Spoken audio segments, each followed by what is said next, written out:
కొన్ని నిమిషాలు దేవుని వాక్యాన్ని వినటానికి సిద్ధపడదాం. ప్రియులారా, మరణం దేవుడు మానవ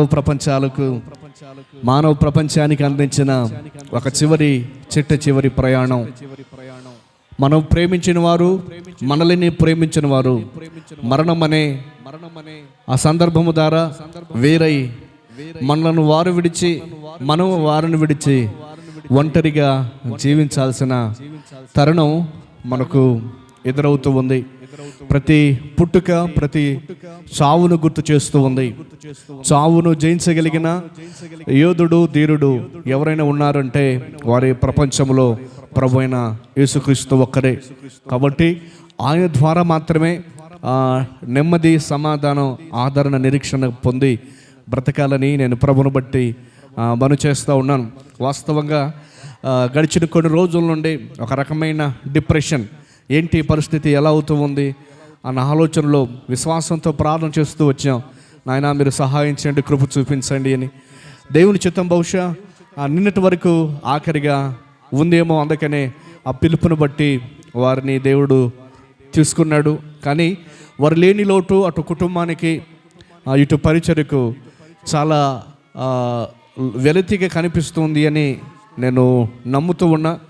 నాతో కలిసి ఇంచుమించు 22-23 సంవత్సరాలు కలిసి ప్రయాణం చేశాడు. పెళ్ళి తర్వాతనే వారు నందికొట్టుకూరు ఆ ప్రాంతానికి వెళ్ళారు. కానీ అప్పటి వరకు ఇక్కడే ఉండేవారు. అన్నలున్నా, తల్లిదండ్రులున్నా, లేక బంధువులున్నా జస్ట్ అలా వచ్చి వెళ్ళిపోయే వాళ్ళేమో, కానీ కనీసం పడుకోవటానికి వాళ్ళ ఇంటికి కూడా పోయే వ్యక్తి కాదు. ఆ వ్యక్తి చాలా ప్రయాసపడ్డాడు సేవలో. ఎంత గొప్పగా నాకు సహకారి అంటే, నా వెనకాల ముందు నా కుడివైపు ఎడమవైపు మొట్టమొదటి కనిపించే వ్యక్తి దానియేల్ గారే. దానియేల్ తర్వాతనే మిగతా బ్రదర్స్ అందరూ కూడా కనిపిస్తారు. ఎందుకు ఈ మాటలు నేను చెప్పగలుగుతానంటే, ఒక మాట చెప్పాలంటే, నన్ను సేవా భారాన్ని మోసిన వ్యక్తి, సేవలో అలుపెరుగని సాధనం, ప్రయాణం చేశాడు, చాలా ప్రయాణం చేశాడు. 22 సంవత్సరాలు 23 సంవత్సరాల జర్నీ. ఈ ప్రయాణంలో ఎన్నో అవమానాలు, ఎన్నో ఇబ్బందులు, ఎన్నో శ్రమలు, మా ఇద్దరి మధ్య ఎన్నో ఇబ్బందులు కలిగించే వ్యక్తులు చాలామంది ఉన్నా అసలు ఇంత కూడా జంకని వ్యక్తి ఎవరైనా ఉన్నారంటే ప్రభు నందు నిద్రించిన నా తోటి స్నేహితులు, నా తోటి జత పనివారు దానియేలు అని నేను ప్రభువును బట్టి బలంగా చెప్పగలను. ఈరోజు అంత ఇంత ఈ స్థాయికి మనం ఎదిగామంటే అది దేవుని కృప. రెండవది మనుషులందరి ప్రోత్సాహం చెప్పకుండా ఉండలేను. దానియేల్ గారి యొక్క కృషి దీని వెనకాల ఉంది అనే సంగతి నేను మరలా గుర్తు చేస్తున్నా. ప్రతి పనిలో మేము కలిసి నిర్ణయాలు తీసుకునేవాళ్ళం. ప్రతి పరిస్థితిని ఆయన నాతో చెప్పేవాడు, నేను ఆయనతో చెప్పేవాడిని. ఎట్లాగుండేది అంటే మా ఇద్దరి మధ్య అన్న తమ్ముని యొక్క బంధం కనిపించేది. ఎప్పుడు కూడా నేను అన్న అనేవాడిని. నాకంటే పెద్దవాడైనా నన్ను ఎక్కువగా సార్ అనేవాడు.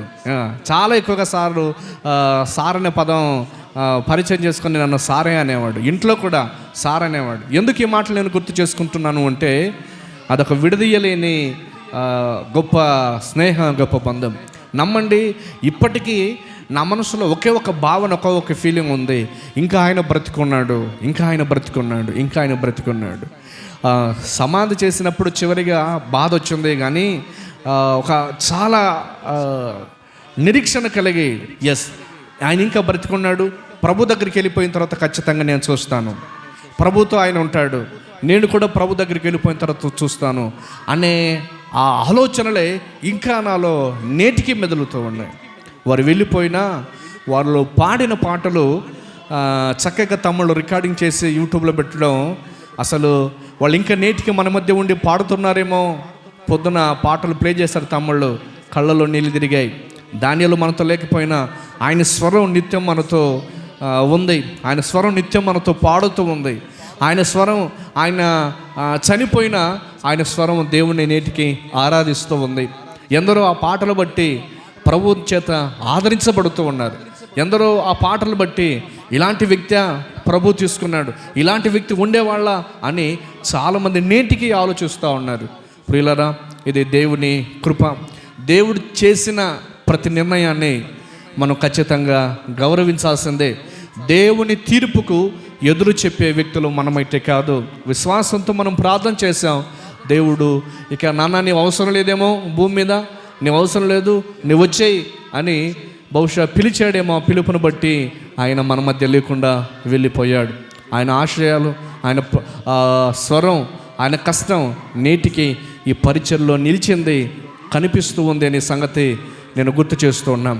ఇంకోటి ఏంటంటే, నా గురించి ఎవరు బయట మాట్లాడినా లేక నా గురించి ఎవరు ఏమన్నా ఫస్ట్ నా కొరకు నిలబడేవాడు.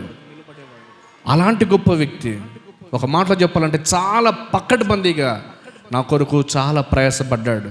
చదువుకునే రోజుల్లో ఉదయం 4:30 లేస్తే అప్పుడు నన్ను సైకిల్ మీద తుంగభద్ర రైల్వే స్టేషన్కి ఇచ్చేవాళ్ళు. ఇది ఒక 15-16 సంవత్సరాల కిందట.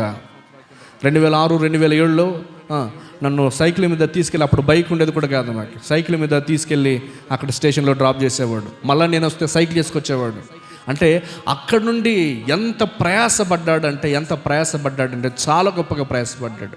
నీళ్ళు లేని రోజుల్లో, ఇక్కడ బోర్లు లేని రోజుల్లో ఇక్కడ శ్మశాన్ దగ్గర వెళ్ళి అక్కడి నుండి నీళ్ళు తెచ్చి మందిరం గడిగేవాళ్ళం. 20-30 కడువులు. ఆయనతో పాటు సుందరన్న కూడా. అంటే మిగిలిన బ్యాచ్ అంతా కూడా కొంచెం చిన్నపిల్లలు ఉండేవాళ్ళు. ఎందుకు ఈ మాటలు నేను చెప్తున్నానంటే, వాళ్ళ ఇంటి కోసం ఆయన కష్టపడలేదు, దేవుని సేవ కొరకు కష్టపడ్డాడు, దేవుని కొరకు కష్టపడ్డాడు. తన కుటుంబం కొరకు కష్టపడలేదు, దేవుని సేవ కొరకు కష్టపడ్డాడు. ఆయన చేసిన ప్రతి ఫలం ప్రభువైన యేసుక్రీస్తు ఎదుట మెప్పును, ఘనతను, మహిమను తెస్తుంది అని నేను ప్రభువును బట్టి నమ్ముతూ ఉన్నా. ఎందరినో ఏదైనా పని స్టార్ట్ చేశాడంటే 100% ఎఫెక్ట్ ఇచ్చి పనిచేసే వ్యక్తి. మధ్యలో తలదొచ్చుకుని తలదెప్పి వెళ్ళిపోయేవాడు కాదు. పని స్టార్ట్ చేసామంటే అది 100% ముగించాలి, లేకపోతే ఆయన మనసు ఒప్పుకునేది కాదు. ఇది ఆయనలో ఉన్న భావన. తను ఏదైతే చెప్పాడంటే ఖచ్చితంగా మాట వినాల్సిందే. కొన్ని సందర్భాల్లో ఎవరైనా దానికి అడ్డు చెప్పారంటే పొరపాటున ఒప్పుకునే రకం కాదు. ఇప్పటికీ పిల్లలు, టీం మెంబర్స్ ఎంత బాగా పని చేసినా ఒప్పుకునే వ్యక్తి కాదు. ఎందుకు అంటే, ఈసారి ఒప్పుకున్నామంటే తర్వాత ఇంతే కదా అని నెగ్లిజెన్స్ చేసేవాళ్ళేమో అన్న ఆలోచనలు ఆయనలో మెదులది. ఈసారి ఒప్పుకున్నామంటే బాగా చేసామన్నాం అనుకోండి, నెక్స్ట్ నెగ్లిజెన్స్ చేస్తారేమో ఉద్దేశం చేత ఎప్పుడు కూడా ఒప్పుకునే రకం కాదు, ఇంకా బాగా చేయాలా. ఇంతేనా? కసవ కొట్టాడు అనుకుని చీపర బట్టి పిల్లలు కొట్టాడంటే పొరపాటును ఒప్పుకునేవాడు కాదు, మరలా బాగా కొట్టాలని చెప్పేవాడు. ఎందుకంటే ఇప్పుడు నేర్చుకోకపోతే, ఇక్కడ నేర్చుకోకపోతే బయట పొరపాటున మీరు పని చేసేవాళ్ళు కాదు అని చెప్పేవాడు. పిల్లలందరికీ ఒక పెద్దన్న లాగా, ఒక బిగ్ బాస్ లాగా, ఒక ధైర్యాన్ని, ప్రేరణను ఇచ్చే వ్యక్తిగా. అలాంటి వ్యక్తి పరిచర్యలో లేకపోవడం, అలాంటి వ్యక్తి కుటుంబంలో లేకపోవడం, అలాంటి వ్యక్తి వాళ్ళ పాపకు తండ్రిగా లేకపోవడం చాలా బాధను, వేదనను, కన్నిటిని గుర్తు చేస్తూ ఉన్నాయి. కానీ ఒక సంతోషం ఏమిటంటే, 1.5 నెల రోజులు దాదాపుగా చాలా పోరాటం. సరైన టయానికి తినే వ్యక్తి కాదు, తాను అనుకున్నది ఏది కూడా తిన్న వ్యక్తి కాదు. మెడిసిన్ డైట్ ఫాలో అయ్యేవాడు. డాక్టర్స్ ఏదైతే ప్రపోజల్ చేశారో దాన్నే తినేవాడు. ఆ మంచం మీద బాధపడుతూ బహుశా ఆయనకైతే నిరీక్ష ఉంది, నేను ఇంకా పరిచర్య చేయాలి, నేను ఇంకా సేవ చేయాలి. చావుపోవటానికి ముందు, కొన్ని రోజుల ముందు కూడా చెప్పాడు, నేను ఇంకా పరిచర్య చేయాలి, నేను ఇంక చేయాల్సిన పని చాలా ఉంది. ఒకసారి హైదరాబాద్లో ఉన్నప్పుడు ఫోన్ చేశాడు, సార్ మరలా నేను సండే ఆదివారం వస్తా, వచ్చిన తర్వాత ఎక్కడైతే మనం ఏ గ్రామాలకు వెళ్ళామో మరలా ఆ గ్రామాలంతటికి సువార్త ప్రకటిద్దాం, మరలా ఆ గ్రామాలంతటికి వెళ్ళి వాక్యాన్ని చెబుతాం, ఆ గ్రామాలన్నిటికి కూడా మరలా వెళ్ళి పాటలు పాడి వాక్యాన్ని వినిపిద్దాం. ప్రతి ఊరు నీవు రాసుకో, గుర్తు చేసుకో, ఎక్కడ వెళ్ళామో మరలా ఒకసారి తిరిగి వద్దాం అని ఆ చెప్పిన మాటలు ఇప్పటికీ నాలో ఆలోచనను, ఉద్రేకాన్ని కలిగిస్తూ ఉన్నాయి. ఏంటి సేవ పట్ల ఇంత అంకిత భావమా, సేవ పట్ల ఇంత ప్రయాస? నేను బాగైతే చాలు అనుకునే రకం కాదు, నేను బాగైతే ఇంకా సేవలోనే ఉండాలి. ఆ మనసు నిజంగా అభినందించదగ్గ విషయం. ఆ మనసు బహుశా చాలా కొందరిలో మాత్రమే కనిపిస్తుంది. ఈ రోజున డబ్బును బట్టి దేవుని మందిరానికి దూరమయ్యే వ్యక్తులు కనిపిస్తారు, హోదాను బట్టి దేవుని మందిరానికి దూరమయ్యే వ్యక్తులు కనిపిస్తారు, చైర్ లేకపోతే మందిరానికి ఇదిగో చాలా ఎగ్గొట్టే వాళ్ళు కనిపిస్తారు, పట్టా లేకపోతే మందిరానికి ఎగ్గొట్టే వాళ్ళు కనిపిస్తారు. నేనేం గుర్తు చేస్తున్నానంటే, ఎక్కడ ఇప్పటికి వచ్చినా చీపురు పట్టుకొని కసుగొట్టేవాడు, ఇప్పటికీ బాత్రూమ్స్ కడిగేవాడు. ఎవరైనా బాత్రూమ్లు కడగటానికి ఇష్టపడతారా? నాకు తెలుస్తున్న ఒక పాప మాత్రమే మన పరిచయకు వస్తూ ఉంది. దైవజనుల కూతురు లక్ష్మణ్ ఉండే పాప ప్రభుదాసన కూతురు. ఎప్పుడైనా మన పరిచయకు వస్తే ఆ పాప ఖచ్చితంగా బాత్రూములు కడుక్కుండా వెళ్ళదు. పీజీ చదివిన స్టూడెంటు బాత్రూమ్లు కడిగి వెళ్ళిపోతుంది. ఏమ్మా ఇంత గొప్పగా నిర్ణయం తీసుకున్నామంటే, అంకుల్ నా పరిచయకి ఎవరు కూడా పోటీ ఉండకూడదు అంటది. బాత్రూమ్ కడిగేకి ఎవరు ఒప్పుకుంటారా? ఆ పాప పీజీ చదివినా ఇప్పటికీ బాత్రూమ్ కడుగుతుంది. కానీ డానియల్లో అలాంటి లక్షణాన్ని నేను చూశాను.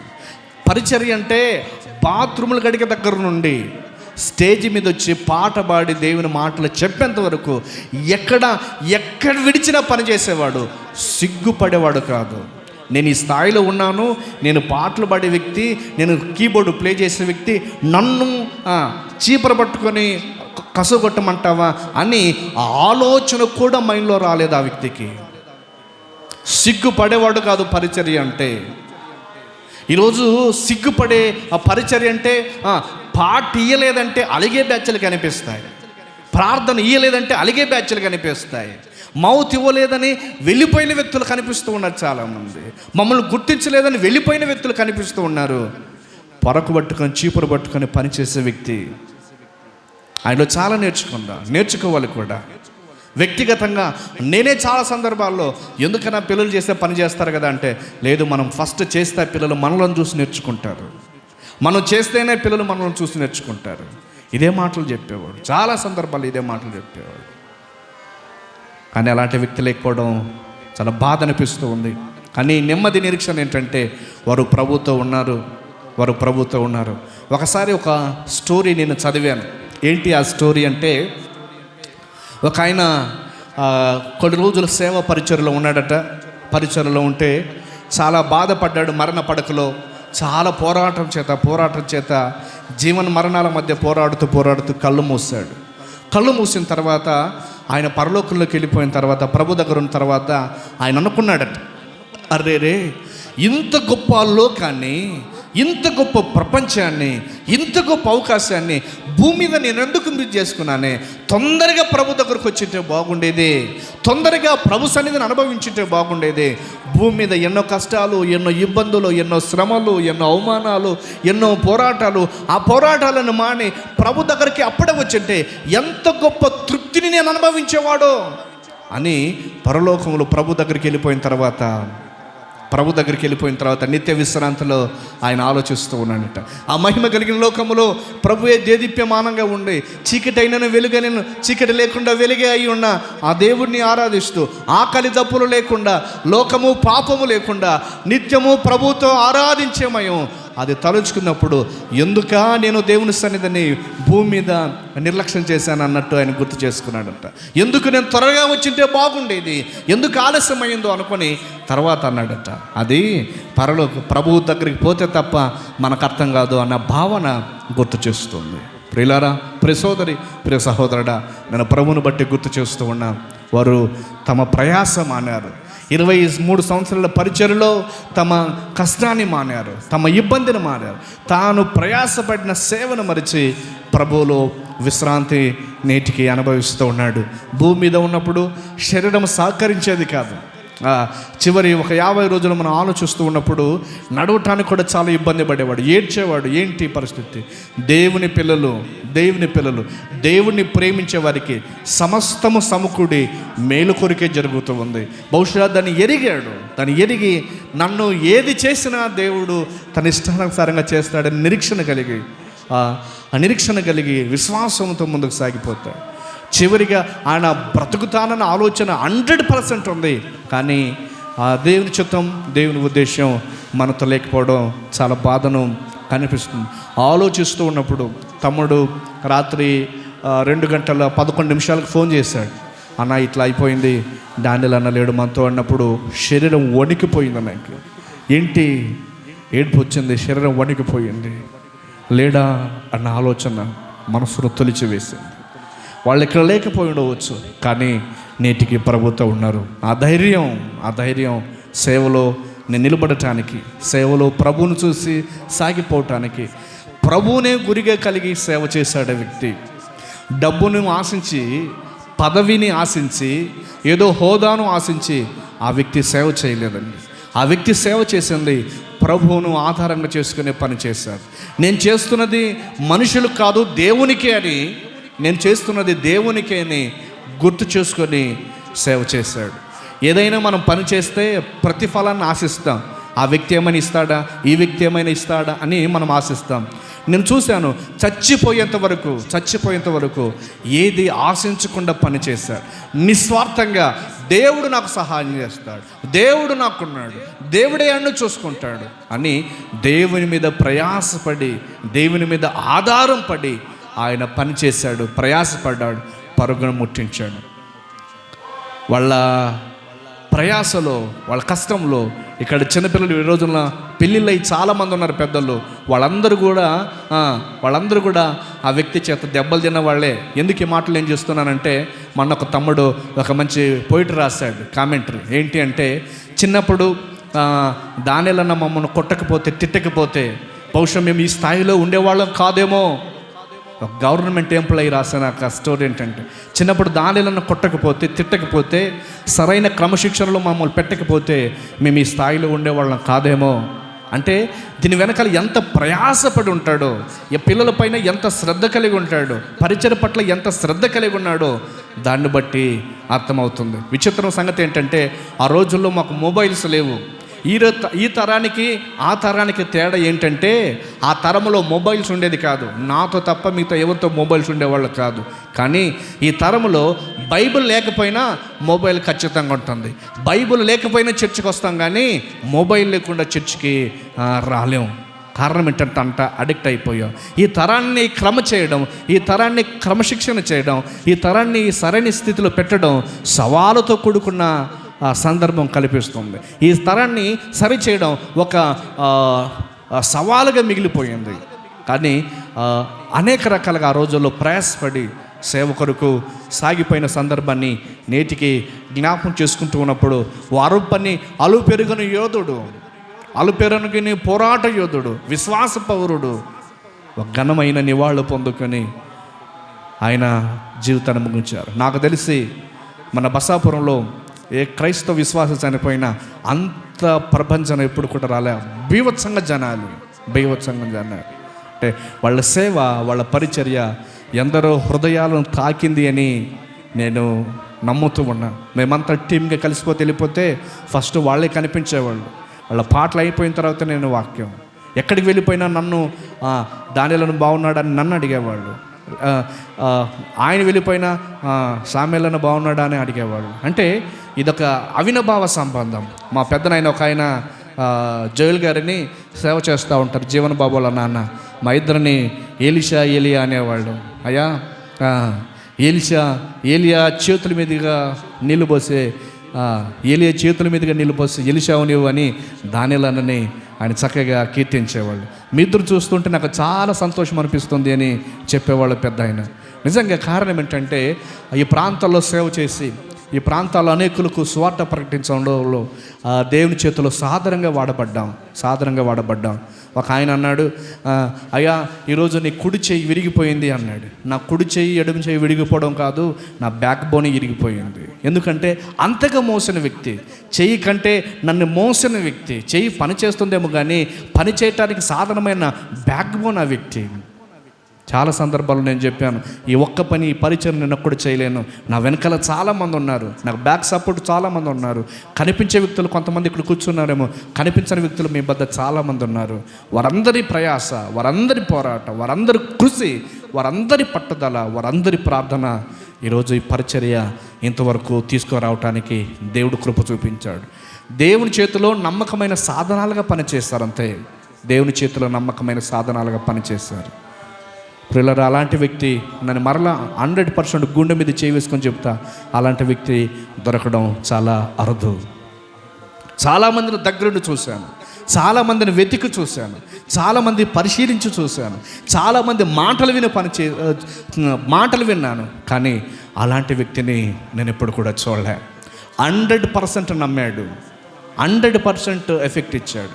సేవ అంటే మనకు తెలియని వ్యక్తులు ఏదో మన గురించి చెడ్డగా చెబుతున్నప్పుడు ఎందుకు పట్టించుకుంటావు సార్ అనేవాళ్ళు. అన్న మన వాళ్ళని ఇట్లా అంటున్నారంటే కామన్ సెన్స్ లేని వాళ్ళ గురించి ఎందుకు పట్టించుకుంటా, ఏం తెలుసని పరిచర్యకు వాళ్ళ గురించి చెబుతా, వాళ్ళు ఏం తెలుసని వాళ్ళ నిందలే సార్, వాళ్ళకి పరిచర్య అంటే ఏం తెలుసు, సేవకుని ప్రేమించే గుణం అంటే ఏం తెలుసు, ఏం తెలుసని వాళ్ళు మాట్లాడతారని ప్రశ్నించేవాళ్ళు. అది ఆయన తత్వం. ఒక మాటలో చెప్పాలంటే గట్టి వ్యక్తి, చాలా గట్టి వ్యక్తి. వర్షం కురుస్తూ ఉన్నప్పుడు బయట నిలబడి చన్నీళ్ళు పోసుకునే వ్యక్తి. అంటే దేనికి కూడా భయపడని తత్వం, దేవునికి కూడా భయపడిన తత్వం. అంత ధైర్యవంతుడు, అంత గొప్పవాడు.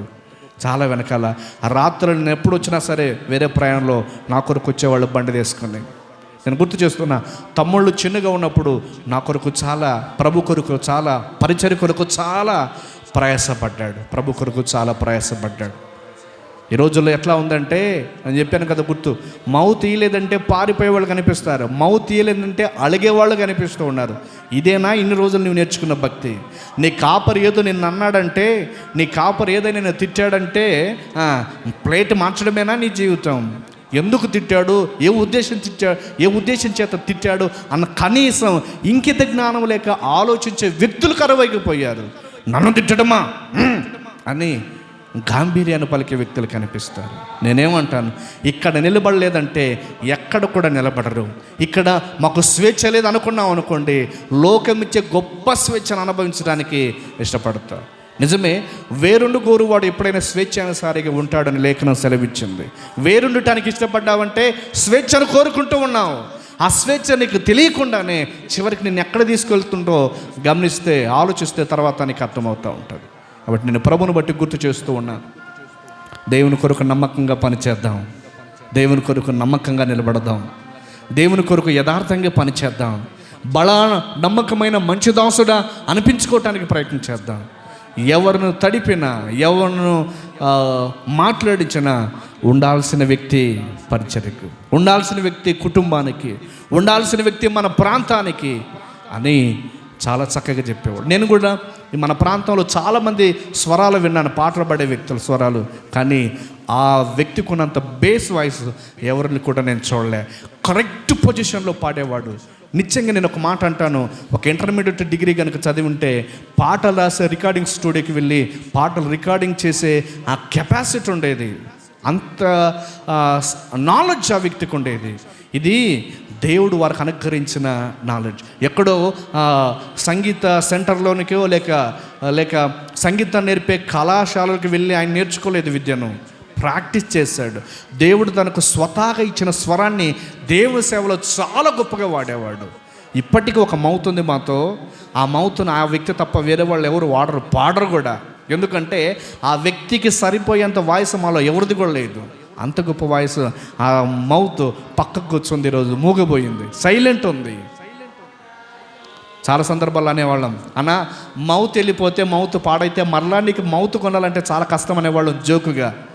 లేదు, ఖచ్చితంగా ఈ మౌత్లోనే నేను పాడే, వేరే మౌత్ ఇస్తే పాడే రకం కాదు. ఎందుకంటే వేరే మౌత్ ఏది కూడా సపోర్ట్ చేయదే మా గొంతును. సుమారు ఒక 5 సంవత్సరాల పైచులకు ఆ మైక్నే, ఆ మౌత్నే వాడేవాడు. కానీ మౌత్ సైలెంట్ అయిపోయింది. ఎవరు పాడతారని ఎదురు చూస్తూ ఉందేమో. నాతో నన్ను పట్టుకొని పాడే వ్యక్తి కనుమరుగైపోయాడు వాడేమో. ఒకవేళ మౌత్కి మాటలు వచ్చింటే చెప్పేదేమో, అది ఎక్కడున్నాడు డానియల్ అన్న, నన్ను ఇంకా పట్టుకోలేదు అనుకున్నాడేమో. ప్రియ సోదరుడా, ఒక మాట నేను గుర్తు చేస్తాను, ఒక మాట గుర్తు చేసి నేను సందేశాన్ని ముగిస్తాను. నేను చెప్పాలన్నా ఏం చెప్పాలో కూడా నా మైండ్ ఇప్పటికీ ఖాళీగానే ఉంది. ఏం చెబితే ప్రజలు ఆదరింపబడతారో ఇప్పటికీ నేను అర్థం చేసుకోలేకపోతా ఉన్నాను. ఖాళీగా ఉంది, నా మైండ్లో ఏమీ కూడా లేదు. ఏం చెప్పాలని ఆలోచించాను, కానీ ఏది నాకు తట్టలే. ఒక మాట నాకు గుర్తుకొచ్చింది, ఆ మాట నేను చెప్పి సందేశాన్ని ముగించడానికి ఇష్టపడుతూ ఉన్నాం. లూకాసు వార్త 20వ అధ్యాయము, లూకాసు వార్త 20వ అధ్యాయము 37-38 వచనాలు చదువుదాం. లూకాసు వార్త 27వ అధ్యాయము 20వ అధ్యాయము 37-38 వచనాలు చదివి ఆ మాటలు మనం విందాం.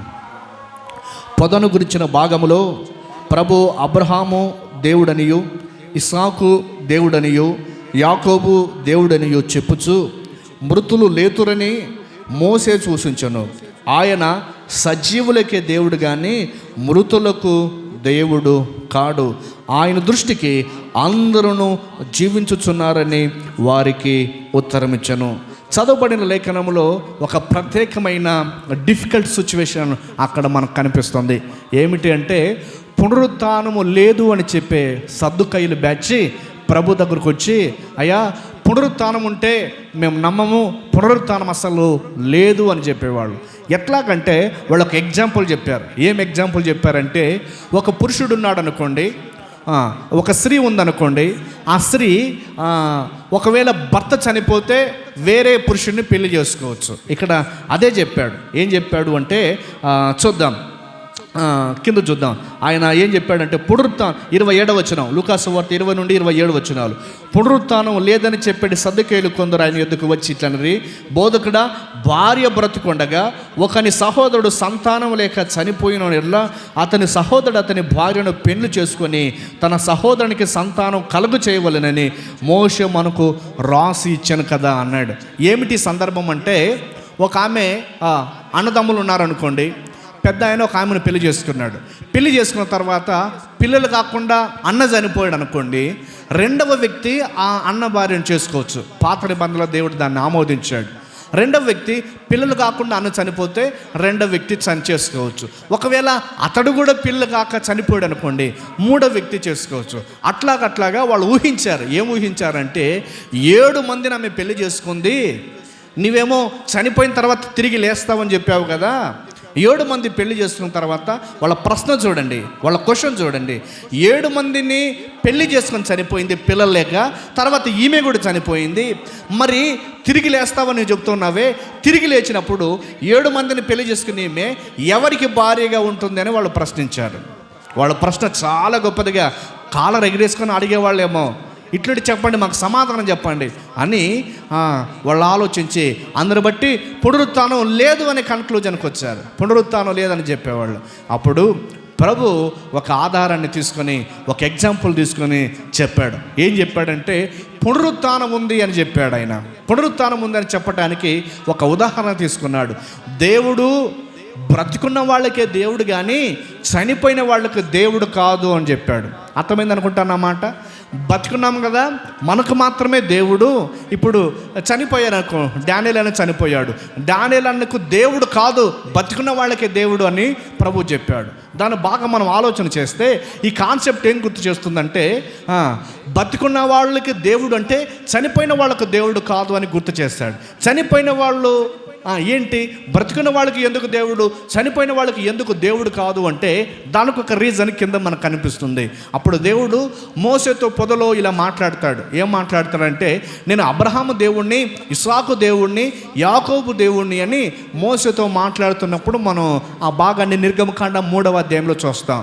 ఈ సందర్భం ఏం గుర్తు చేస్తుంది అంటే, అబ్రహాము, ఇస్సాకు, యాకోబులు అప్పటికి చనిపోయి చాలా సంవత్సరాలు అయింది.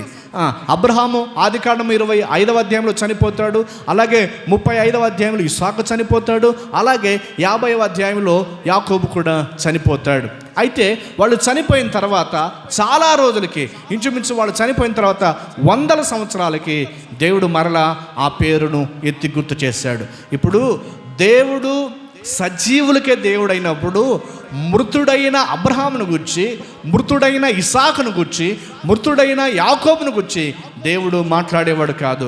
వాళ్ళు ఎలా ఉన్నారంటే దేవుని దృష్టికి సజీవులుగా ఉన్నారు అనే భావన ప్రభు ఇక్కడ చెబుతూ ఉన్నాడు. ఇక్కడ 37-38 వచనాల్లో ఏం చెప్పాడు అంటే, పొదనుకొచ్చిన భాగములో ప్రభు అబ్రహాము దేవుడును, ఇస్సాకు దేవుడును, యాకోబు దేవుడును చెప్పుచు మృతులు లేతురని మోసేగా సూచించాననే మాటలు మనకు కనిపిస్తాయి.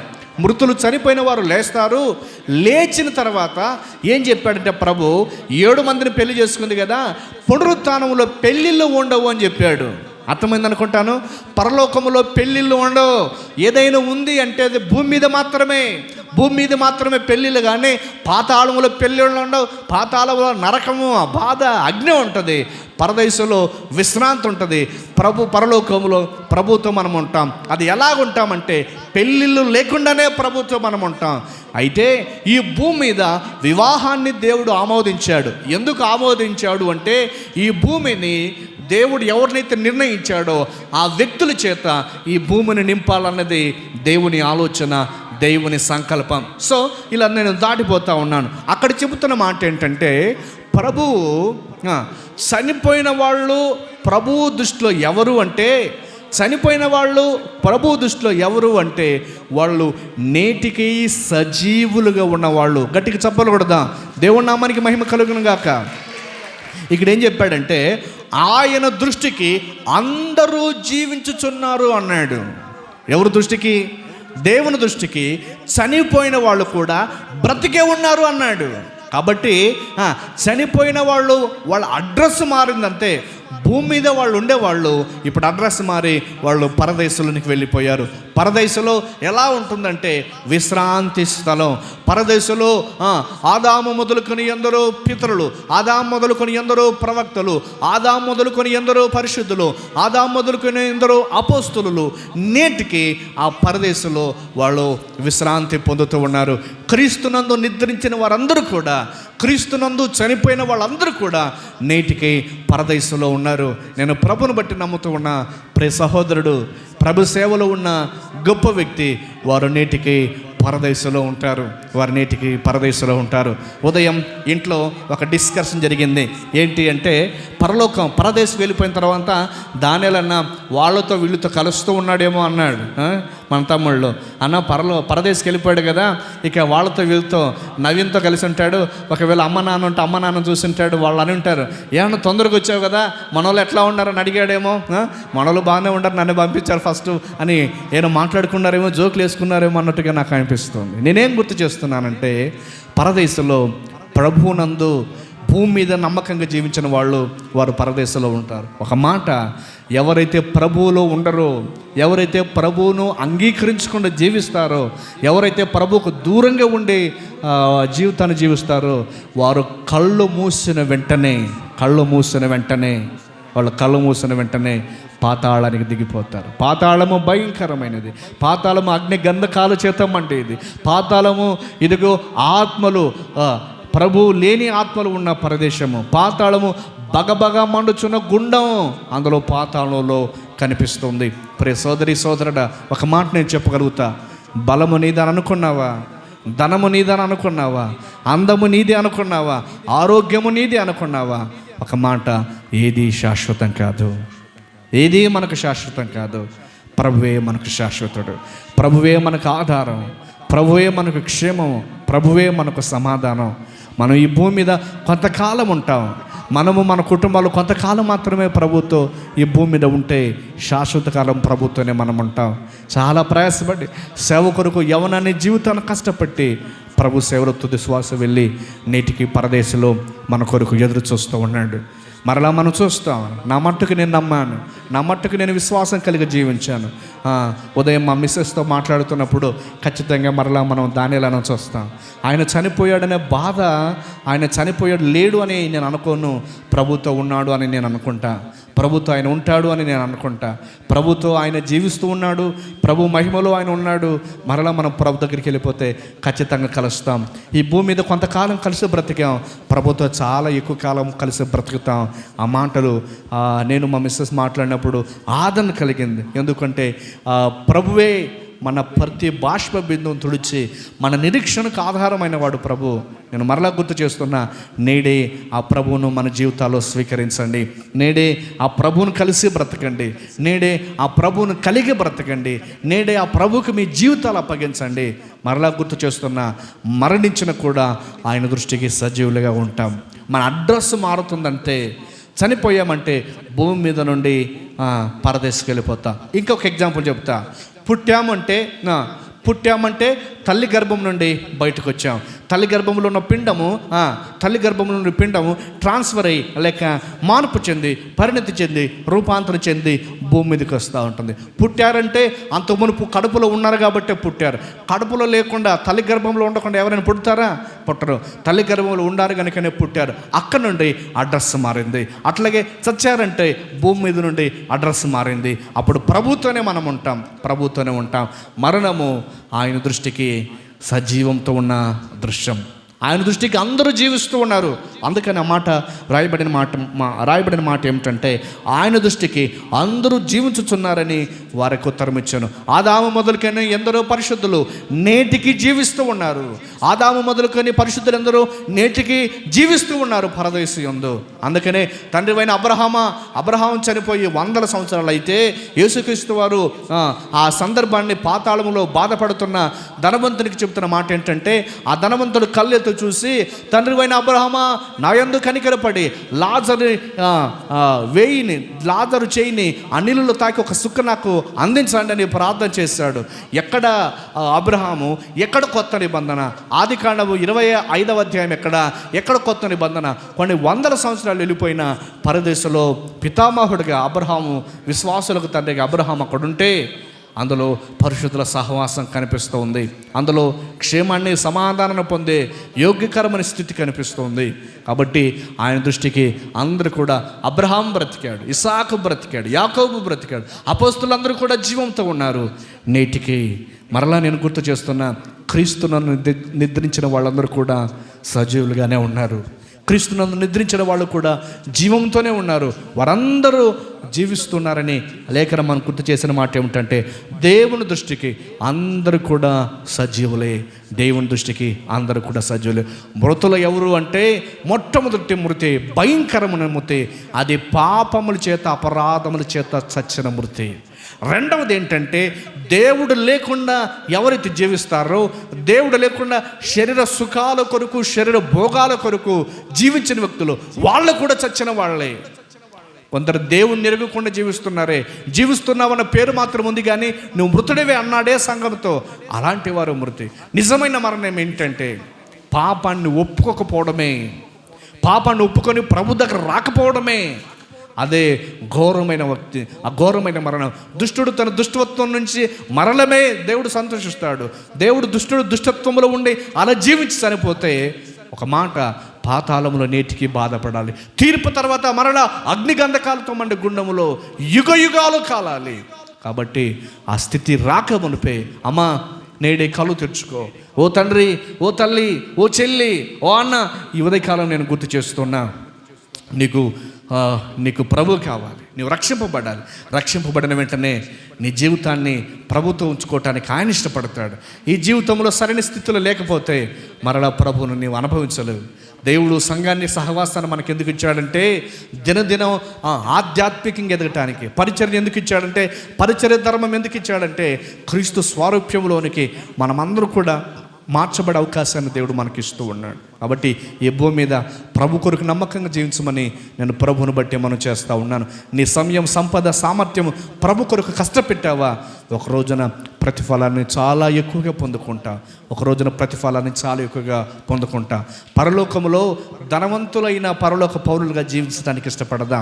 తన శ్రమను, తన ప్రయాసను, తన కష్టాన్ని దేవుని పరిచర్య కొరకు చాలా ఖర్చు పెట్టే వ్యక్తి ఆ వ్యక్తి. ఎవరైనా తన ఇంటికి వెళ్ళారంటే భోజనం లేకుండా పంపించే వ్యక్తి కాదు, ఖచ్చితంగా భోజనం చేసి పంపించే వ్యక్తి, చాలా ఉన్నతమైన వ్యక్తి. అలాంటి వ్యక్తి లేకపోవడం బాధను కలిగిస్తున్నాం. దేవునితో ఆయన ఉన్నాడు. మరలా మనం వెళ్ళి చూస్తాం. నేను ఇలా నా మట్టుకు నేను ఇట్లా అనుకున్నాను ఏంటంటే, నేను ఎప్పుడైనా వెళ్ళిపోతే మరలా ప్రభుతో దానిలో నేను చూస్తాను. అప్పుడు అడుగుతాడేమో, ఏం సార్ నీవు కూడా ఎంత తొందరగా వచ్చావు, మన వాళ్ళు ఎట్లా ఉన్నారు అని అడుగుతాడేమో. మరలా ఆయనతో కలిసి ప్రభుతో ఉంటామేమో. ఆ ఫీలింగు, అట్లా ఆలోచన అట్లా ఊహిస్తూ ఉన్నప్పుడు ఎక్కడో వెళ్ళిపోయాను. ఇక్కడ ఉండి మాట్లాడుతున్నామేమో అనే ఫీలింగ్ వచ్చింది. అని ప్రభుత్వం ఖచ్చితంగా ఉంటాడు. మనం కూడా ప్రభుత్వం ఉంటాం. ఈ నిరీక్షణ కలిగి బ్రతుకుదాం. వారి కుటుంబం కొరకు, మరి విశేషించి వారి భార్య, వారి కూతురు కొరకు, వాళ్ళ అన్నదమ్ములందరి కొరకు ప్రార్థన చేద్దాం. దేవుడే వారిని ఆదరించాలని, దేవుడే వారిని సమాధాన చేత నింపాలని, దేవుడే వారిని రక్షించాలని, దేవుడే పరలోకం కొరకు సిద్ధపరచాలని, దైవరాజ్యం కొరకు సిద్ధపరచాలని, వారి రక్షణ కొరకు ప్రార్థించే వ్యక్తులుగా ఉండాలని ఈ సందర్భంగా నేను మరోసారి గుర్తు చేస్తున్నా.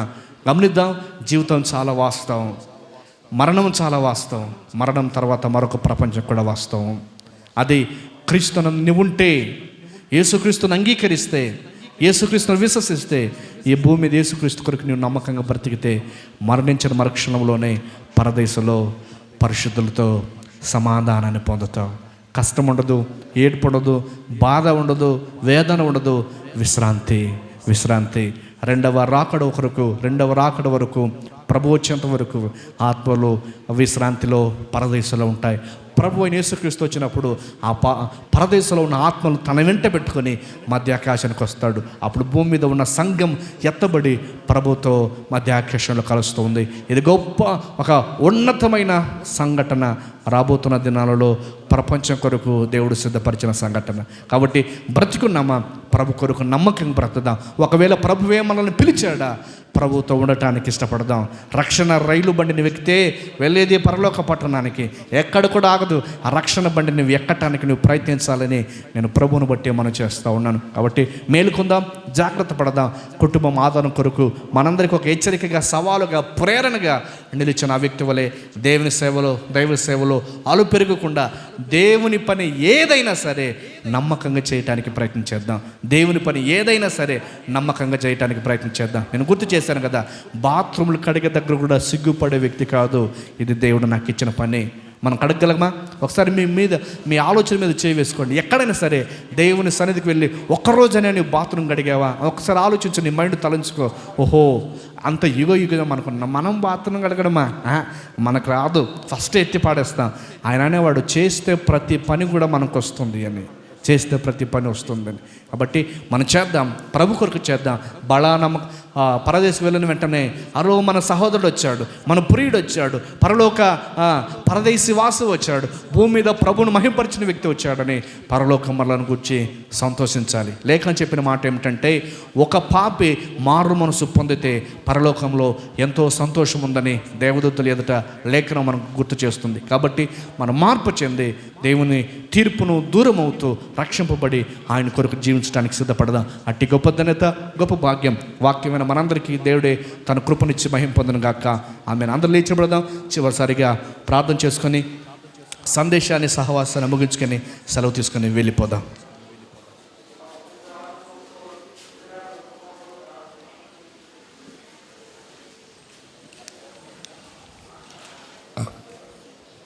అందరు కూడా లేచిపడదాం. చివరిసారిగా సందేశంతో పాటు సహవాసాన్ని ముగించుకొని సెలవు తీసుకొని వెళ్ళిపోదాం. అందరూ కూడా లేచి నిలబడదాం. ఎవరైనా తల్లులు అలా పిల్లలు ఉంటే దయచేసి అలా కూర్చోండి. సింగిల్గా ఉన్న వాళ్ళందరూ కూడా లేచి నిలబడటానికి ప్రయత్నించండి. ప్రేమ కలిగిన తండ్రి, మీకు స్తోత్రాలు. మీరు మాకు అందించిన కొన్ని మాటలు బట్టి మిమ్మల్ని స్తుతిస్తూ ఉన్నాం. నాయన, మీ అందరూ నిద్రించిన సహోదరుని గుర్తు చేసుకుంటూ వారి పరిచర్యలో ఎంతగా ఉన్నారో, పరిచర్యలో ఎంతగా ప్రయాసపడ్డారో ఆ మాటలు మా అందరికీ ప్రేరణ కలిగించి ఆ మాటలు మా అందరికీ ఆలోచన కలిగించి చాలా తగ్గింపు కలిగి పరిచర్యలు ఉండిపోయి నాయన, మిమ్మల్ని విశ్వసించి విశ్వాస జీవితాన్ని తుది వరకు నమ్మకంగా కాపాడు. ఎందరో చేయలేని గొప్ప పని చేసి ఎందరికో ప్రేరణగా, ఎందరికో మంచి పరిచయస్తుడుగా, సువార్తను బట్టి మిమ్మును బట్టి మీ సేవలో సాధనంగా నిలబడిన కుటుంబాన్ని బట్టి నాయన మీకు స్తోత్రాలు. వారిని ఓదార్చండి, సమాధానము మీరు అందించమని ప్రార్థన చేస్తున్నాం. నిత్య విశ్రాంతిలో మీతో ఇదిగోనైనా పరదేశంలో ఉంటాడు అని నిరీక్షణ మా మట్టుకు మేము కలిగి ఉన్నాం. మరలా చూస్తాం, మీరు వస్తూ ఉన్నప్పుడు మరలా చూస్తామనే నిరీక్షణ మా మట్టుకు మేము కలిగి ఉన్నాం. కుటుంబానికి అట్టి నిరీక్షణ అందించమని ప్రార్థన చేస్తూ ఉన్నాం. నాయన, పరిచర్యకు అవసరమైన వ్యక్తిని మీరు మీ పిలుపుని బట్టి, మీ ఉద్దేశాన్ని బట్టి తీసుకున్నారు. ఈ ప్రపంచాన్ని వదిలి మరొక ప్రపంచంలోనికి వెళ్ళాడు. మేము కూడా ఒక రోజున వెళ్ళాల్సిన వ్యక్తులమే. ఆ సత్యాన్ని గుర్తు చేసుకుంటూ భూమి మీద నమ్మకంగా బ్రతకటానికి సహాయం చేయమని ప్రార్థన చేస్తాం. మరణం మనిషిని మంటికి మన్నుగా మారుస్తుందేమో, కానీ మరణం మహిమలోకానికి మనిషిని మారుస్తుందన్న సత్యాన్ని తెలుసుకుని బ్రతకటానికి సహాయించండి. ఇంకా ఎవరైనా మా ప్రియులు ఆయా రక్షణకు దూరంగా పాప క్షమాపణ అనుభవించకుండా దూరంగా లోకములో బలం ఉందని, బలగం ఉందని, అందం ఉందని, ఆస్తి ఉందని, ధనం ఉందని, ఇదిగోనైనా విర్రవీగుతూ భౌతికమైన వాటిని బట్టి నిర్లక్ష్యంగా ఉంటూ ఉన్నారేమో, నేడే వారికి కలిగించండి. రక్షణ ఆనందాన్ని వారికి అందించండి. రక్షింపబడి కృపను అందించమని ప్రార్థన చేస్తున్నాం. ఇచ్చిన ప్రత్యేకమైన అవకాశం కొరకు నాయనా మీకు స్తోత్రాలు. నాన్న, వారు పడిన ప్రయాస, వారు కాచిన కన్నీళ్ళు, సేవ కొరకై వారు అనుభవించిన శ్రమలు, సేవ కొరకై వారు అనుభవించిన నిందలు, సేవ కొరకై వారు పడిన ప్రయాస, వారి ఆకలి బాధ, వారి ప్రార్థన ఎప్పటికీ మాకు ఎటుగోనైనా ప్రేరణగానే ఉంటుందని మేము నమ్ముతున్నాం. అలాంటి వ్యక్తుల పరిచయలు మీరు లేపండి. వారు లేని స్థానాన్ని ఇదిగోనైనా అలాంటి గొప్ప వ్యక్తితోనే పూడ్చమని ప్రార్థన చేస్తూ ఉన్నాం. మరి విశేషించి చిన్న పాపను మీరు ఓదార్చండి. వారికి తండ్రిగా మీరు ఉండండి. ఇదిగోనైనా వదినమ్మను మీరు ధైర్యపరచండి. నిన్ను సృష్టించిన వాడు నీకు భర్త అయ్యున్నాడు అనే సత్యాన్ని గుర్తు చేసుకుంటూ, నా దేవుడే నా కర్త, నా దేవుడే నా భర్త అని నిరీక్షణ కలిగి మీ కొరకు పరిశుద్ధంగా బ్రతకడానికి సహాయం చేయండి. ఆమె ఒంటరి జీవితాన్ని ఇదిగోనైనా మీరు జంటగా ఉండి మీరే సమాధానం చేత నింపమని ప్రార్థన చేస్తూ ఉన్నాం. నాయన ఆమెకు స్తోత్రాలు. మీ దృష్టికి చనిపోయిన వ్యక్తులందరూ కూడా జీవిస్తూ ఉన్నారని మీరు గుర్తు చేశారు. మేము కూడా జీవించే వ్యక్తులుగా మీరు కృప చూపించినందుకు మీకు స్తోత్రాలు. పాతాళంలో ఎవరు నేను స్తుతించుదురు, ఇదిగోనైనా భూమి మీద మాత్రమే నీ కృతజ్ఞతలు చెల్లిస్తూ ఉన్నాం. ఆయన ఈ జీవితంలో నమ్మకంగా మీ కొరకు బ్రతకటానికి సహాయం చేయండి. ఈ జీవితంలో యథార్థంగా బ్రతకటానికి సహాయం చేయండి. ఈ జీవితంలో పరిశుద్ధంగా బ్రతకటానికి సహాయం చేయండి. ఎవరికి వారు అలాంటి ఆలోచన కలిగి జీవించడానికి సహాయం చేయమని ప్రార్థన చేస్తున్నాం. తీసుకొచ్చిన మా ప్రియులందరూ బట్టి మేము స్తుతిస్తున్నాం. క్షేమాన్ని, నెమ్మదిని, సమాధానాన్ని మీ ప్రజలకు అందించండి. నాయన, మేము కూడా ఒక రోజున వెళ్ళవలసిన వ్యక్తులను ఆ వెళ్ళే మార్గం కోసం మా జీవితాలు మేము సిద్ధపరచుకొని ఆయన మీ కొరకు బ్రతకడానికి సహాయం చేయమని ప్రార్థన చేస్తున్నాం. చక్కగా ప్రార్థన పరిచయలు, ఆరాధన పరిచయలు, వాక్య పరిచయలు మీరు తోడుగా ఉన్నందుకు కృతజ్ఞతలు చెల్లిస్తూ చెదర వెళ్తారుగా మీరే తోడుగా నడిపించమని రక్షకుడు, ప్రాణప్రుడైన యేసుక్రీస్తు వారి ఉన్నతమైన నామములో ప్రార్థించడుగుచున్నాను పరమ తండ్రి, ఆమేన్. మన పరమ తండ్రి దేవుని ప్రేమ, రక్షకుడు యేసుక్రీస్తు కృప, పరిశుద్ధాత్మ సన్నిధి సహవాసం ఈ చోట చేరే దేవుని ప్రజలకు ఎప్పుడు ఎల్లప్పుడూ సదాకాలము తోడి నడిపించును గాక. ఆమేన్, ఆమేన్. అందరికీ ప్రభునామములో వందనాలు. గమనించండి, 5వ తేదీ డానియల్ గన్న గారి యొక్క జ్ఞాపకార్థ కార్యక్రమం ఉంటుంది. దాని కొరకు దైవజనులు